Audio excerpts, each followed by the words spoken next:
Welcome to Naptime Nuggets number 63, promoting responsibility and better behavior using logical consequences.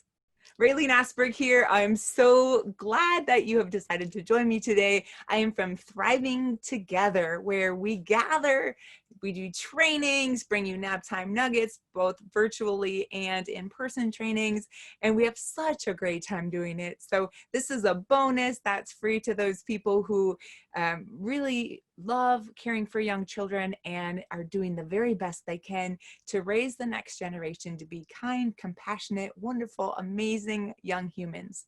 We all know and acknowledge that what adults do makes the difference. We help build the brain pathways needed for kids to really thrive. That's why I'm here. I know that's why you're here. So let's talk about how we can really support young children in ways that build those self-regulation skills, but also increase their better behavior, help them make good choices so that we have less stress and more joy in the very important work that we're doing. So today we're going to talk about logical consequences. So remember effective discipline? When we're looking at effective discipline, we're talking about stopping the behaviors you want to stop, starting the behaviors you want to start, but also it teaches the child what they need to learn so that they don't even have the behaviors anymore. It leaves the child feeling connected and valued. And this is my favorite, remember, it leaves you feeling good about your response. So today we're going to talk about logical consequences, which is a little trickier to meet all these guidelines, but we can still do it. We absolutely can still do it. So here we go. This strategy, it gives the child a choice. So basically the child's getting a sense of control. Even though they might get a consequence, they're still going to walk away feeling like they had a choice. It helps the child learn the consequences of his or her actions. We're going to think both about positive consequences and negative consequences. So that'll be part of the picture today. It does not punish, shame, or belittle the child. So it supports optimal development and actually helps adults avoid power struggles.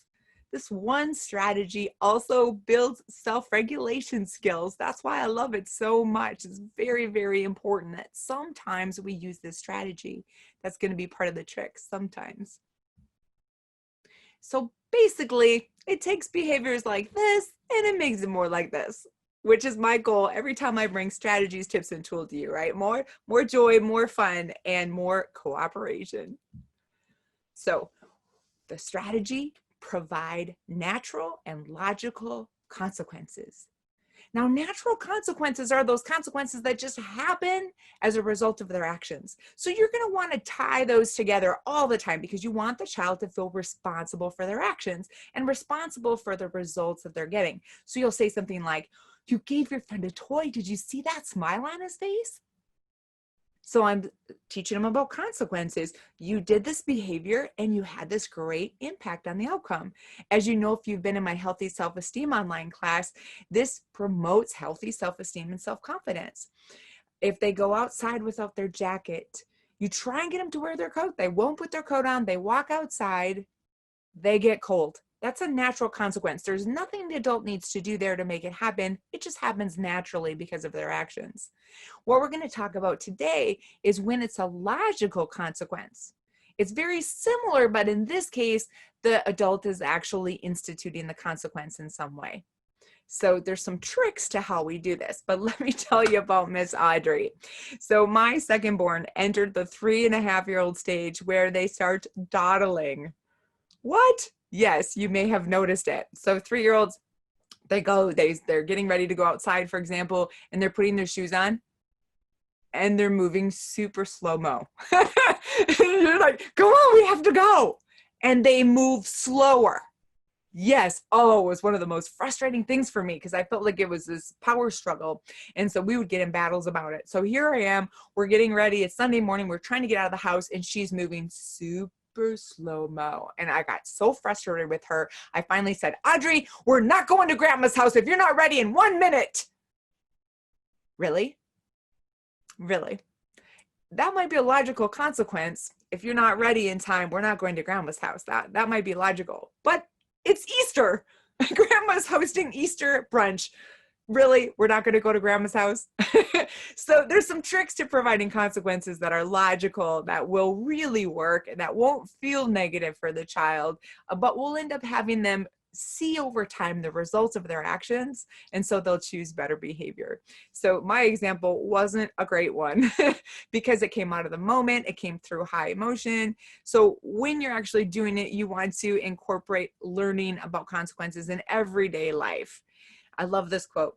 We are free to choose our paths, but we can't choose the consequences that come with them.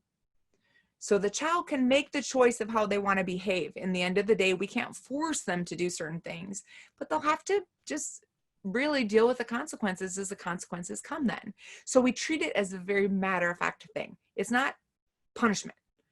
It's not, I'm going to punish you now because you did something wrong. It's there's going to be this result of your actions. Do you feel the difference? So the result is, it has to be logical. If it's, oh, you were dawdling, so now you don't get a cookie. What does the cookie have to do with the dawdling? Nothing. So it wouldn't help. It also has to be given in a calm, kind, and firm way. So being friendly about it and supportive about it. I didn't do that either, did I? It also needs the caregiver to be able to follow through and be consistent so the child can learn to depend on me and know I'm going to follow through. And lastly, it's best when the logical consequences set up ahead of time. So if we talked at dinner time the night before about, wow, sometimes when we're getting ready to get out of the house and mom's rushing you, you don't like that. And you start to really move slower and you want to go your own pace. You want to stay for yourself. But then we don't get as much time at grandma's or the fun play date we're going to. So that makes me sad. So ahead of time, I've already set up natural or logical consequences that when you dawdle, it makes it so you don't get as much fun time. So that's just an example of how it's a very relaxed state, but it's something that comes naturally from their actions. So kids are a lot more likely to say, yes, okay, I will accept that consequence. I may be sad or mad about it, but I can accept it because it's logical, because it makes sense, and because you're not angry and yelling at me. So take a look at this picture and think about, what would the consequence be? I walk in, I find a total mess. The consequence that would be logical would be to help clean it up. It's not, now you can't go on your play date later with your friend. That wouldn't be logical. That's not connected. So that's part of the picture with logical consequences. So these strategies are coming directly out of Effective Discipline Strategies for Children 3 to 8 years, my signature 4-session series that's being offered again this July. If you want to join us, there's many more strategies along with this one, but this is one of the power ones that we do in session 3, which is Toolbox of Strategies. So in this session, you learn things, you go back, you apply it, you see how it works or doesn't work, and then you come back and join together and share how did it go, what worked, what didn't work, and then we strategize what could you do in the future to make it more effective. So it's a wonderful model. I just love this class, and I'm going to be sending you all a steep discount to the class if you want to join me for it. All right, let's get to the scenarios. Are you ready? So let's take those logical consequences and think about what are all the different ways that you can apply those. Well, at least some of the different ways you can apply them. So remember, logical, connected, consistent, and reasonable. Okay. So a child, you're trying to clean up to go to book time. You say, first we're going to clean up and then we're going to read our books. And you have this child that just won't clean up. So a logical consequence is something that would be connected, that you could be consistent on, that would be reasonable, would be, can you think of one? So they won't clean up. That means they're going to get less book time. Oh, I really wanted to read 3 books today, but if we don't get it cleaned up, then we're only going to get to read 2. That makes me sad. We're missing out on book time. Do you feel it? Oh, you're making the choice to not clean up. That means we can't go to book yet. Oh, I really want to read those books with you. Do you feel it? So I'm being supportive. I'm being relaxed about it, but I'm saying when you do this, this is what's going to happen. So they get to go in their own heart and head and think about, oh, what choice do I want to make here? Another scenario. Oh, they're delaying brushing their teeth at bedtime. Have you been there? Oh, so frustrating. You might think of other delays, especially if you're in childcare and you work during the day. Think about when they're delaying nap time or something like that. So they won't brush their teeth. They won't go to bed. So, oh, they're going to get less books, or maybe they won't get as many songs, or maybe they'll miss book time altogether. So you might try the strategy like, when you brush your teeth, then we can go to bed, giving them a choice like I talked about last week. Do you want to brush your teeth in the kitchen sink or in the bathroom sink?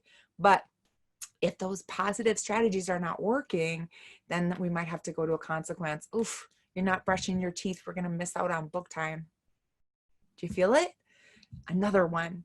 Two children are fighting. Oh, no, don't you hate that?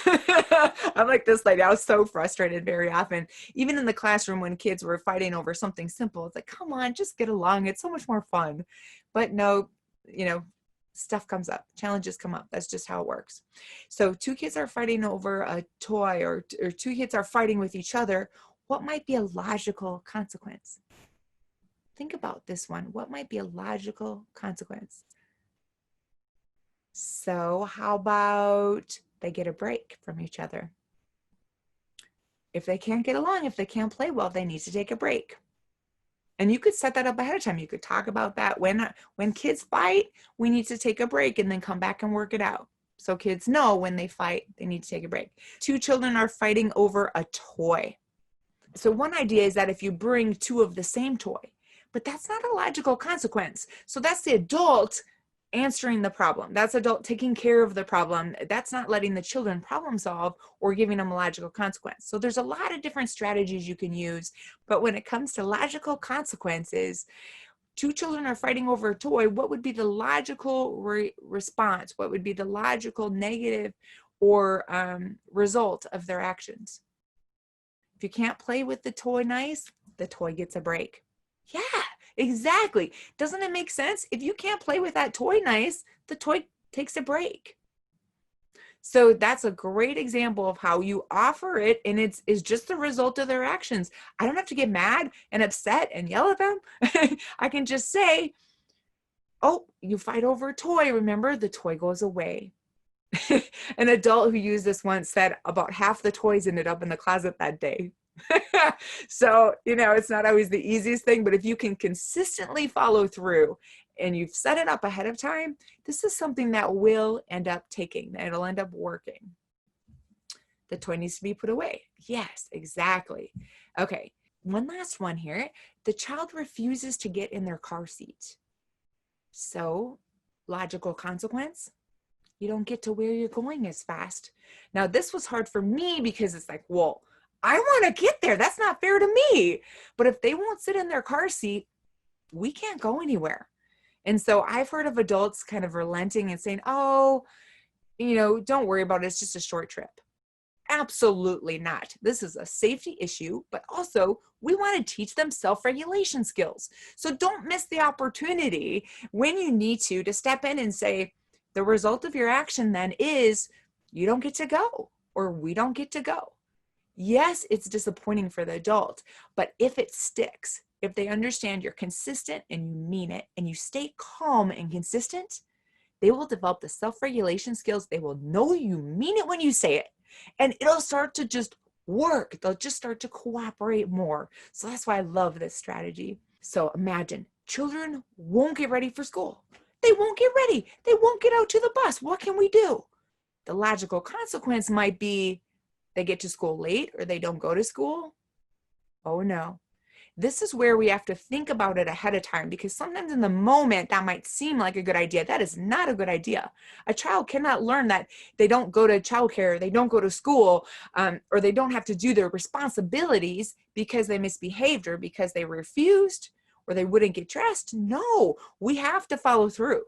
So maybe in this case, they go to school and they're in their pajamas, or they go to school and they don't have everything they wish they'd had, or if they forgot their bag. So there might be other natural or logical consequences that happen, but logical consequences is not for every scenario.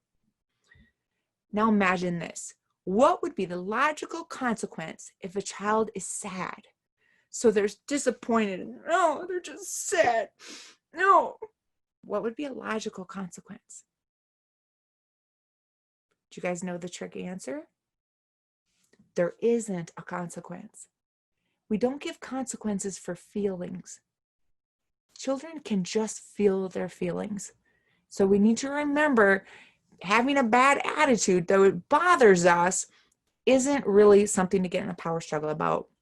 They can own their feelings. You can let them have their feelings and just let that one go. That's my recommendation. Otherwise, you get into a power struggle, you can't win because you can't change kids' attitude. Wish you could. So remember, stay cool, calm, and collected. They need you. It's frustrating that they're going to have a consequence they don't like, but they need you to stay out of it, to stay calm, supportive, and persistent. So persist through that extinction burst. When they battle and say, no, but I want another book. I want it. Let them have their tantrum. Let them fall apart with your support and your guidance, but you're not going to give in. The trick is to avoid jumping in to save the child. That gets in the way of their self-regulation skills. So don't jump in and save the child. Let the child experience that natural pain. I know it's difficult for some adults to let a child feel pain, but that's how they develop the self-confidence that they can handle disappointment. That's how they build the self-regulation skills to do better next time. So really stand behind your consequence. Set it up, have it be realistic, consistent, follow through, and then let the child have their disappointment. Remember, you're building self-regulation skills. What you do builds that muscle in the child, helps the child get stronger and be able to handle life's ups and downs. Logical consequences is one of those steps that really, really can help kids in their journey through life find success, not only in your care today, not only in their homes and in school, but in life and in work. It's really great to start to observe and notice what you can impact in this world, and that there's negative and positive results of your actions. Very, very important. So remember Audrey? Remember Audrey? So how about if I set up ahead of time, when you dawdle, we'll have less time to play at grandma's. Wouldn't that be smarter? Or how about prevent the problems to begin with? Logical consequences is not the answer to all of our problems. So I could avoid rushing the child and not having that stress get high. I could use fun and effective transition strategies. I could label the child's feelings and other things in this great handout I'm going to be sending to you guys. Love this handout. It had so many wonderful ideas about how to help with 3-year-old dawdling. And it reminds us that logical consequences is not the answer for everything. It's a great tool. Try it, see where it works. Our intention is that you're going to get their cooperation and have them learn that their choices have consequences, positive and negative, and learn to be responsible and own those. Thank you so much, you guys, for joining me today. Absolutely fills me up to know there's people in the world who care about kids like I do and take time out of their valuable day to join together and learn. I would like to say thank you, and I want to honor the important work you do in supporting families and young kids, knowing that we need you. I was the parent that needed support. If you're a parent joining us, don't you need other people in the world to help raise these kids? I totally agree. It takes a village. It takes a village. So keep working together, keep being kind, loving, supporting those wonderful young kids and helping them be the kind, compassionate people we want in our lives in the future. Take care, you guys. Have a wonderful day. I will see you, I hope, next week. Over and out.